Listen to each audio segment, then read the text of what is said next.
Hello, ladies and gentlemen, Greg Michalowski from ForexLive.com. This is the Kickstart video. In the Kickstart video, I take a look at three of the major currency pairs, the euro versus US dollar, dollar versus yen, and sterling versus US dollar from a technical perspective.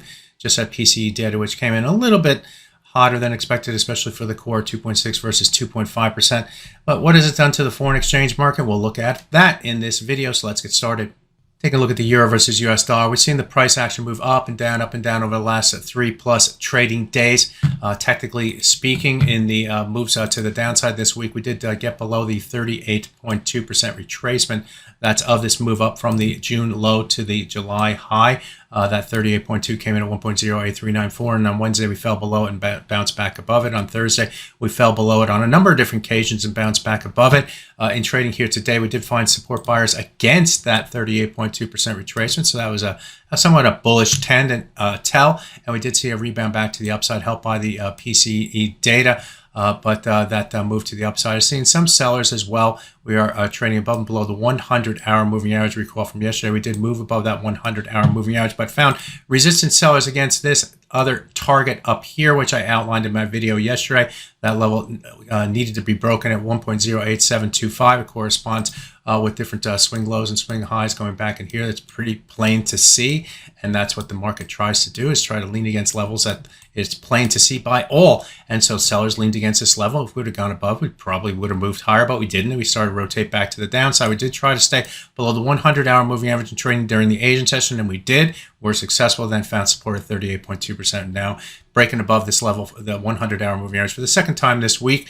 But again, finding some selling against the 1.0872 level. So be aware. So, if I were to characterize the market, it's get above the 72 level on the top side and the 200-day or 200 bar moving average on the 4-hour chart to open the door to the upside. On the downside, we need to get below the 38.2% retracement and stable at that level, and then we work toward the 200-day moving average on the downside. Let's take a look at the dollar versus yen next, and we'll look at the 4-hour chart. And we're finally getting some relief from the selling that we've seen in this currency pair that has taken the dollar yen down sharply this week. Recall from yesterday, the low price, however, came down to this key target level near the 151.94 level. I think we got to 08, so within about 15 pips of that level, which is close enough with the big moves that we saw in the dollar versus yen this week. This level would need to be broken along with the 200-day moving average going forward. We're not near it right now, but both these levels would need to be broken to increase the bearish bias going forward.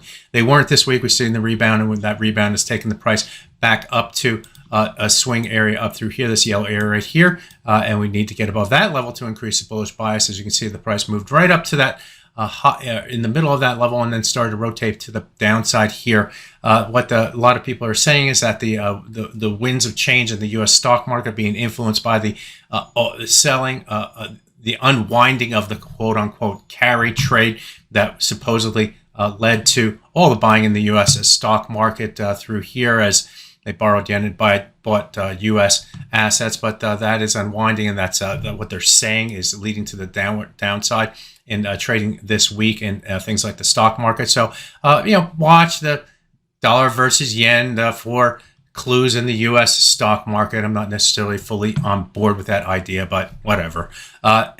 Technically, however, we need to get above the 154.87 level to increase the bullish bias, and then the 100-day moving average up here at 155.49 to help increase the bullish bias in the short term, at least for the dollar versus yen, after the sharp moves to the downside over the last few weeks of trading. And again, on the downside, get below 38.2% retracement. That level was also a low price here. And if we get below that level, then we can think about going back to the other level right down here and the 200-day moving average. Finally, let's take a look at the sterling versus US dollar, and we'll look at the 4-hour chart here. And I outlined this level in a post late yesterday as a key support target. The level corresponded with the underside of this a broken trend line right through here. We moved above that trend line here and returned back down to it in trading here today. It also corresponds with this swing area through here, defined by different swing lows and swing highs going back to here and here and here before breaking to the upside. We came right down to the low of that swing area and bounced off. Also near that area is 50% retracement. So the ability to hold support against that level has given a little bit of a boost to the sterling versus US dollar. Ultimately, we need to get above the 100 bar moving average in the 4-hour chart to increase the bullish bias or end the 38.2% retracement of this move to the upside. We did break below that level, but we fell short of the 50% retracement. So there's a battle going on between maybe this line right here and also the 38.2 and the 100 bar moving average.